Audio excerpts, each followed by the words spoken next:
It was supposed to be clean, polished, patriotic. The International Summit in Washington, D.C. was crafted for optics flags lined up in perfect symmetry. A crowd of diplomats, students, and reporters buzzing in suits and earpieces. At center stage, Governor Christy Noem, handpicked to represent American values on a panel about freedom and order in a changing world. She had rehearsed the phrase so many times. It practically rang in her throat. Shared values. That's what she would lead with.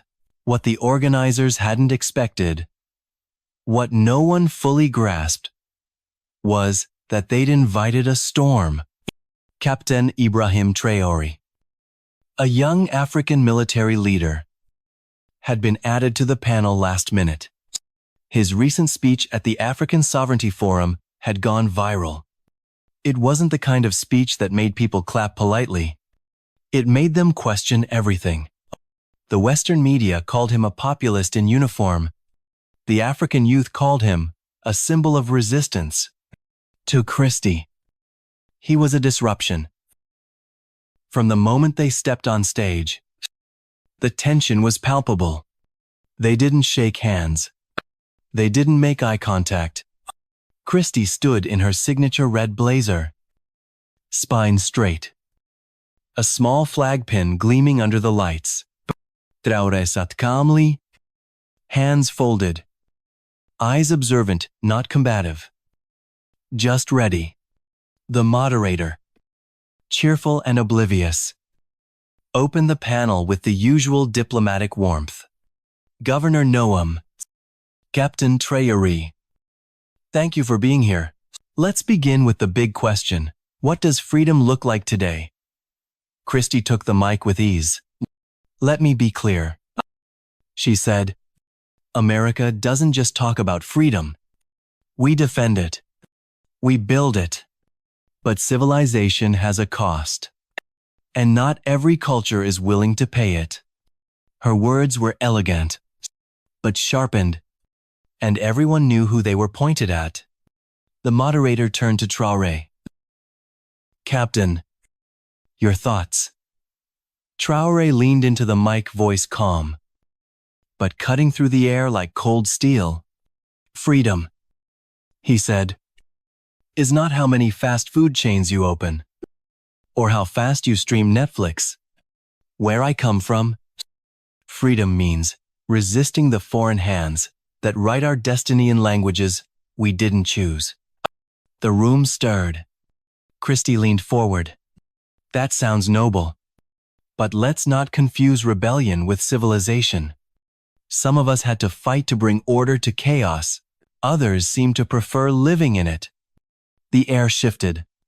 The smiles faded. Traoré turned toward her.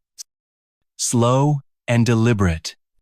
You speak of chaos, he said. But maybe the real chaos is a system that wears a suit while it steals. The crowd went silent. Even the moderator blinked. This wasn't a panel anymore. It wasn't policy. It wasn't polite. It had just become personal. And neither one of them was backing down. Christy's smile never cracked, but her eyes narrowed. Just enough to let everyone know she was ready to strike back. You call that freedom, she said. Her voice smooth but sharp. Let's be honest. You resist because you can't build. Order doesn't come from slogans. It comes from structure, laws, standards, sacrifice. That's what civilization demands. It was the kind of line that usually drew applause in conservative circles, but not here. Not now. Traoré didn't flinch. You speak of structure, he replied. But what kind of structure builds military bases before schools? What kind of order arrives with aid in one hand and contracts in the other? He paused, letting the words settle like dust before a storm.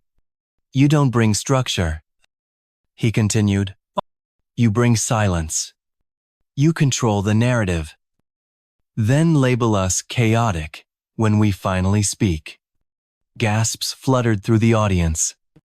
The moderator shifted in his chair, suddenly aware this wasn't just a panel. It was a battlefield dressed in diplomacy. Christy leaned forward, her tone colder now. Burning flags, overthrowing governments, banning the press. Is that your idea of civilization? Without missing a beat. Traoré showed back. Is it civil when you bribe officials and sanction elected leaders? When your companies strip our land and leave our children in debt, you write laws with white gloves while your hands stay bloody. The words hit like thunder. No applause. No reaction. Just silence. The kind of silence that follows truth. Then came the moment that would go viral around the globe. Christy turned toward him and said, loud and deliberate, "You're uncivilized." The words dropped like lead. Every camera light blinked on. Every phone was raised. Traoré turned to her fully now. Calm. Focused. "You're unmasked." That was it. The room erupted not in cheers, but in noise, movement, disbelief. Some stood. Some stared. Tweets flew faster than thoughts. It wasn't just a clapback. It was a rupture. Christy adjusted her mic, trying to recover her composure. You parade around these stages with accusations. But where's the accountability? You shout about exploitation. Yet your people still line up for visas. You insult our systems, but rely on our banks, our medicine, our technology. Traoré nodded slowly, like she had handed him the perfect setup. I don't blame you for thinking that. He said, you were raised in a house of mirrors. You think reflection is reality. The audience held its breath. We line up for visas, he said, because you broke our economies and told us to come clean your homes. We use your medicine because your labs patented our herbs and sold them back to us. We bank with you because you made sure we had no others. Christy leaned back, her smile brittle now. So? You're the victim. No. Traoré said firmly. I'm the result. The crowd didn't move. The temperature in the room had shifted, and it was only getting hotter. Christy crossed her arms now, visibly rattled. Her voice dropped a register calm, but dripping with disdain. You romanticize a broken system, she said. Your people are still poor, of still suffering. I still dying under your watch. Forgive me if I don't take lectures on morality from someone who can't keep the lights on. Some scattered claps broke the silence, mostly from the front row diplomats. Allies. The loyal few. Traoré didn't move, didn't blink, but when he rose from his chair, the room leaned forward. Not in fear, in anticipation. Let me be clear, he said, voice steady. We don't need your pity. What we need, what we demand, is that you stop pretending your hands are clean while standing on the ashes of what you helped destroy. A heavy silence rolled over the summit like thunder in a closed room. Christy opened her mouth, but no words came out. This wasn't a verbal exchange anymore. This was a dismantling. And the world was watching without filters. You think we want your throne? Traoré asked. He paused, letting the weight build. We don't, he said. We want you off it. A murmur rippled through the crowd. Phones were out. Every line now was a headline. You don't get to dominate the table, he continued, and then accuse us of flipping it when we finally stand. Christy stood now too, her posture straight. But her eyes betrayed her. She had come prepared for debate. She was now trapped in a reckoning. "You talk about justice," she said, her voice cracking with frustration. "But your version of justice smells a lot like resentment." Traoré stepped forward, not in aggression, but presence. "It's not resentment," he said. "It's remembrance. And you're uncomfortable because we remember things your system depends on us forgetting." He turned to the crowd now, not to shame, but to awaken. "You called me uncivilized. But what is civilization that bombs before it builds, that lectures before it listens, that takes without asking?" He pointed gently to the polished floor beneath their feet. "You called this a seat at the table. But you never asked if we were hungry, only if we were obedient." The crowd was still. No shifting. No murmurs. Just raw attention. Christy finally looked away, not at Traoré, but toward the audience. She was losing them, and she knew it. "We've stabilized regions," she said tightly. "We've empowered women, funded schools, fought extremists. We don't always get it right, but we don't apologize for leading." Traoré waited for the claps to fade. Then, with a voice like ice, he replied, "You don't apologize because you've never admitted what you've destroyed." That line didn't land like an insult. It landed like a sentence. And for the first time, Christy Noem didn't look like the voice of order. She looked like a guest in someone else's awakening. The lights on stage felt hotter now, but not from the bulbs, from the weight of truth. Christy's voice was tighter, almost bitter. "You keep blaming us for everything," she said. "At some point, you have to take responsibility. Your region didn't fall apart because of us alone." Traoré tilted his head, unfazed. "I take responsibility every single day," he replied. "I wake up in a country whose soil has been stripped, whose youth were fed lies, whose dreams were outsourced." He stepped closer, the air tightening. "But I will not take responsibility for your crimes just because you committed them wearing suits and called it foreign policy." The room gasped again, no longer in shock, but in recognition.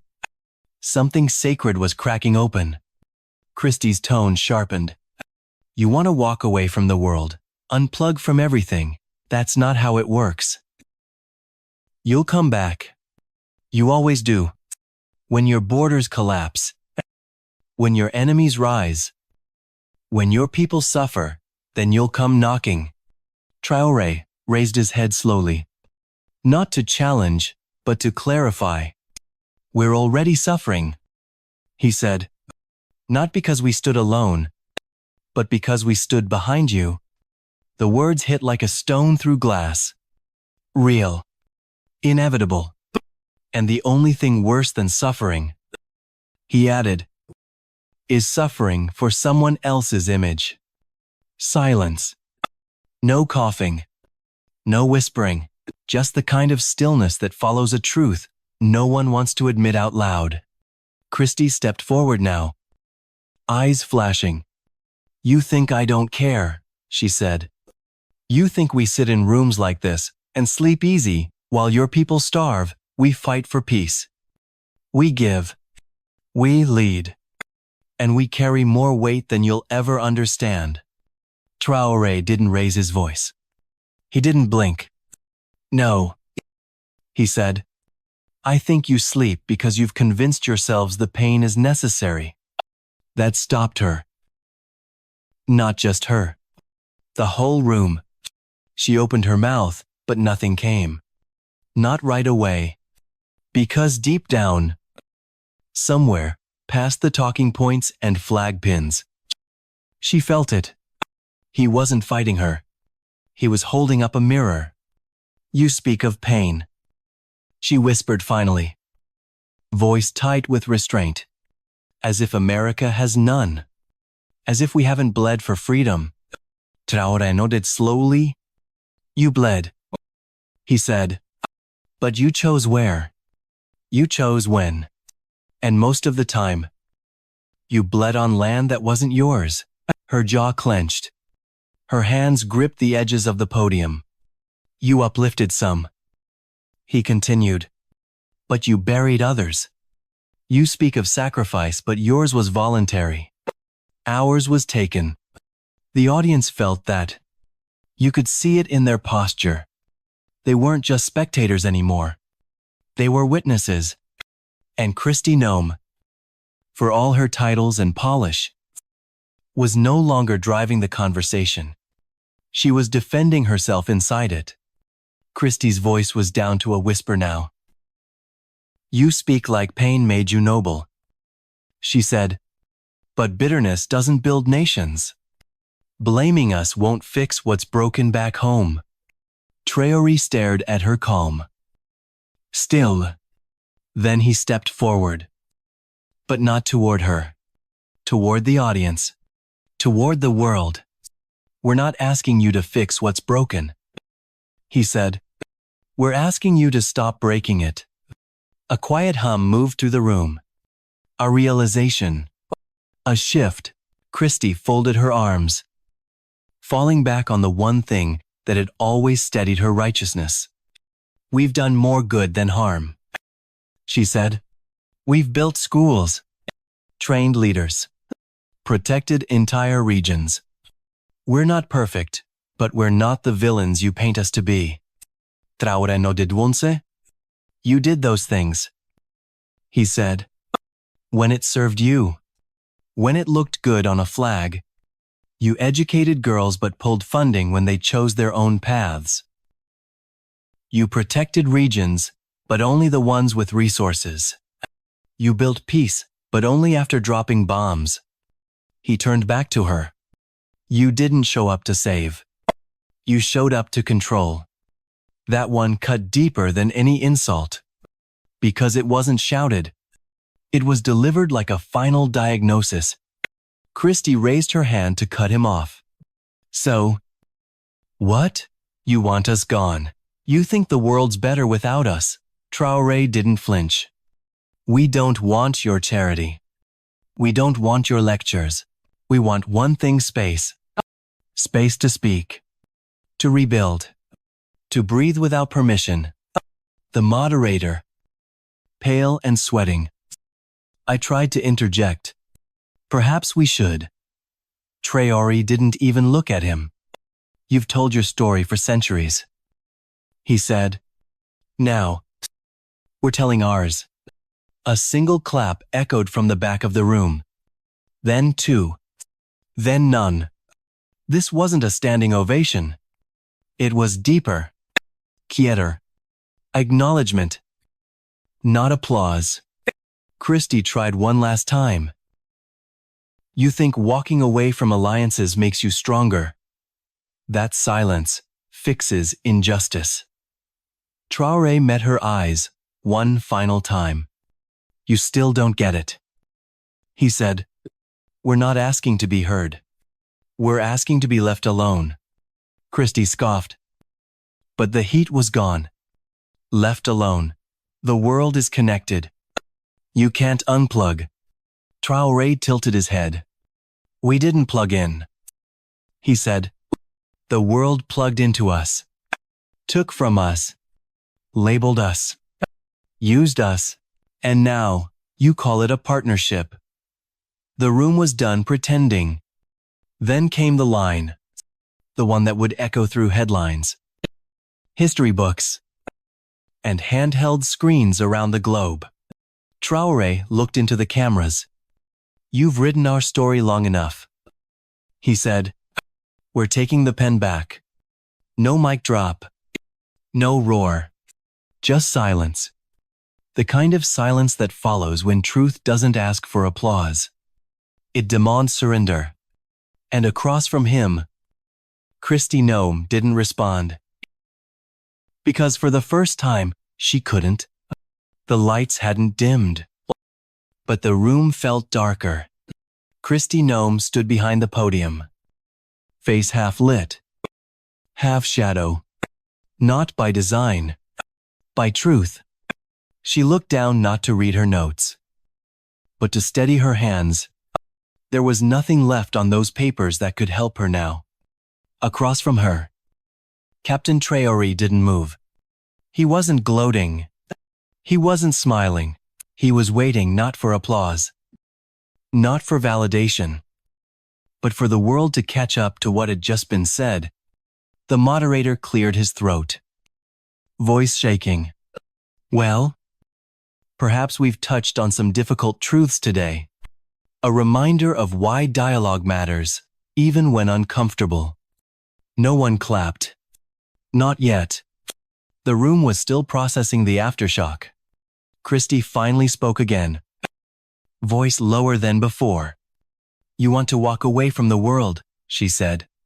Fine. Just don't expect us to clean up what follows. Traoré didn't flinch, didn't blink. We've been cleaning up what followed you for 100 years, he said. There was no anger in his tone, just fatigue, just fact. He stepped back from the podium, not in retreat, but in finality. Then he turned, ever so slightly, and spoke not to Christy, not to the moderator, but to the cameras, to history. You've written our story long enough, he said. We're taking the pen back. And then it happened. One person stood, a young woman near the middle, maybe a student, maybe a diplomat's aide. Her eyes were wet, not from sadness, but from clarity. Then another stood, then 5, then 20. Not a roar, not a chant, just the sound of people rising in quiet recognition. Not everyone stood. Some stayed seated, unsure. Some looked down, as if the truth had landed on their shoulders too heavy to lift. Christy didn't stop them. She didn't speak. She just stood there, flag pinned to her chest. But the symbol no longer shielding her, because today, the words hadn't come from a teleprompter. They came from the fault lines of history. And the man who spoke them didn't ask for the stage. He earned it. As Traoré stepped off the platform, no handshake was exchanged. No bow. No forced civility. He simply walked away. And Christy Noem, still standing in the same spot, was no longer the focus of the frame. She was just part of the backdrop. The summit hadn't collapsed. It had evolved into something raw, unscripted, unforgettable. And for the first time, power wasn't about who held the mic. It was about who had the courage to speak last and mean every word. No banners fell, no lights dimmed, but everyone in that room, whether they admitted it or not, knew something had shifted, and there was no going back. The footage spread like wildfire. Within hours, clips of the summit flooded every feed, every inbox, every algorithm. No filters, no edits, just the raw, uncut confrontation between a polished governor and a soldier who had nothing left to polish, only truths left to speak. News anchors froze mid-sentence. Commentators paused their usual spin. The usual political tribes had no script for this. Because this wasn't left or right. This was before and after. In universities across the globe, professors played the exchange in classrooms. Watch this, they said. Watch what it looks like when the conversation finally flips. In cafe from Nairobi to New York, people sat silently with headphones on. Breath caught mid-sip. Not because they agreed, but because they had to listen. Something had shifted. Not loud, but seismic. And at the center of it, Captain Ibrahim Traoré, the man who spoke without permission and without fear. He hadn't come to perform. He came to confront the myth of moral monopoly. The myth that some countries lead because they're chosen, not because they chose others to follow. And Christy Noem, she didn't fall. She didn't collapse. But she stood still for too long. And the silence spoke for her. There was no official statement from the summit. Just generic language about robust dialogue and diverse perspectives. But the world knew better. This wasn't a dialogue. It was a demolition. Traoré didn't scream. He didn't chant. He didn't demand reparations or vengeance. He asked for something far more dangerous. He asked for space. And he didn't whisper it. He stood on their stage, with their cameras, under their banners, and said, "We are not your project. We are not your burden. We are not your unfinished story." That line, it didn't fade. It didn't trend and disappear. It lived. In street murals from Senegal to Southside Chicago. In student essays. In late-night debates between friends who used to avoid politics. In quiet family dinners where someone finally asked, "What do we mean by freedom?" Really, even Christie's most loyal allies didn't know what to say. Because no matter how strong your speech is, when someone else tells the story better, you don't lose control of the room. You lose the right to narrate it. The summit was over. But something bigger had just begun. And as Traoré disappeared into the crowd, he didn't wave, didn't smile. He just walked. As if to say, it's not about who wins the stage. It's about who leaves the echo behind. And that echo, it didn't need applause. It needed time. Because when the world finally hears a voice it tried to silence, it doesn't clap. It listens. They called it a panel. They labeled it a conversation on shared values. But what happened on that stage wasn't a discussion. It was a rupture, clean, cold, and permanent. Back at the Summit Hotel, delegates spoke in hushed tones. Some said Traoré had gone too far. Others said Christy had underestimated him. But no one denied the truth. The narrative had slipped not out of control, but into clarity. For decades, the West had spoken for others, defined the terms, dictated the tone. It wasn't always malicious. Often, it was well-meaning. But even the well-meaning can suffocate when they speak over the breathing. Traoré didn't ask for a microphone. He took it, and in doing so, he did something more powerful than protest. Had disrupted performance. He didn't call Christy a villain. He never even raised his voice. But he peeled back the layers gently, surgically, until what remained was not politics, but posture. And posture couldn't stand up to presence. Christy Noem had built her career on precision, poise, and unapologetic pride. On that stage, she hadn't failed, but she'd been outlived, not by a man, but by a moment. Because in that moment, Traoré stopped being a soldier. He became a mirror, and no one, no matter how powerful, walks away from a mirror unchanged. Back home, clips of the summit were looped endlessly, not on state news, but on sidewalk projectors in dusty towns. Grandmothers watched it in night markets. Teenagers remixed his words into protest music. And in places where people once whispered, they now spoke, not angrily, but clearly. In Washington, think tanks scrambled to draft new narratives. Journalists asked, what just happened? But deep down, they already knew. Something ancient had spoken through someone modern. Something long silenced had finally echoed in real time. on real screens. And for once, no one could edit it. No Western diplomat could frame it. No press team could repackage it.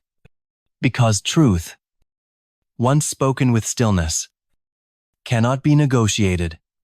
And that's what terrified them most. Not that Traoré had challenged Christy, but that he had done it without begging for her acknowledgement. Some said it was arrogance, but others saw it for what it was: freedom not given, not granted, assumed. And as Christy boarded her flight home, staring out the window, she knew something had shifted. Her team was already preparing press statements, spin, and strategy. But she also knew this: no memo could undo what was spoken in that room. No headline could drown out that voice. She hadn't lost the argument. She'd lost the illusion of dominance. And when power loses illusion, all that's left is posture. She closed her eyes, not to sleep, but to forget the sound of someone else finally speaking without asking, and the world listening, not because it had to, but because it couldn't afford not to.